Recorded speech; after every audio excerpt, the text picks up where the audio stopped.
And I'm here with Nigel Farage. Welcome to Walton on the Naze. I've got family in the area, so there's a big buzz about you being here. Hopefully you do well in the election. One thing that worries me, I'm a knife crime campaigner.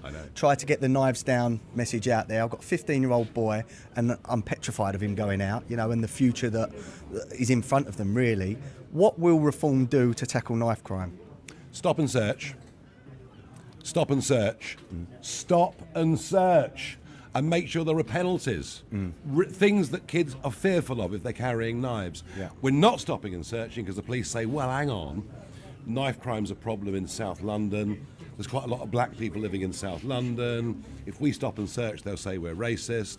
And it's that fear, the police's fear of being criticised, that is preventing them from carrying out stop and search. And you know what? On this and many other issues, we need to be colourblind. We need to treat people, regardless of colour or religion, we need to treat everybody the same. And if it's an area of knife crime, stop and search. And honestly, tell you what's very interesting. I did the debate, the TV debate with the 7 leaders on the BBC the other week. One of the most biased audiences I've ever seen in my life. And yet when I said stop and search, they all applauded.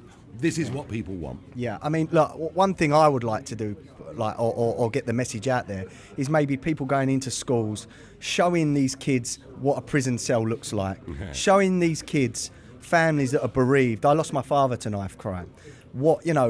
30 years of pain, it doesn't go away. So you're not just ruining your life going to prison, you're ruining others, you're taking lives.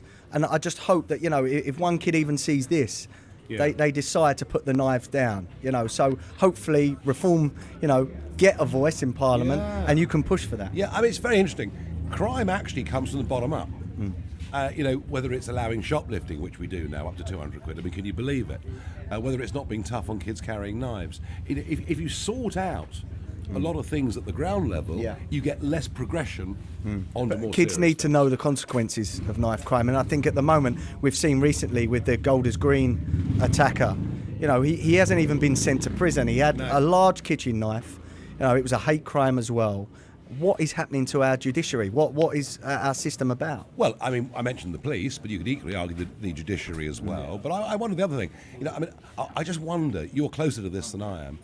Are we teaching kids in school about the dangers of knives? I don't think we really are, and that's why I personally would like to scare the kids.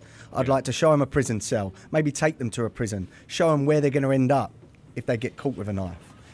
Show them, even if it's knife wounds and injuries, scare these kids. I think that's the only way. Well, we've got to do something, Adam. It's getting worse and worse and worse. And as you say, parents of teenage kids are terrified. Frankly, we've got to act, educate, but get tough as well. That's it. So knives down. Kids, put the knives down. Quite right. Quite right.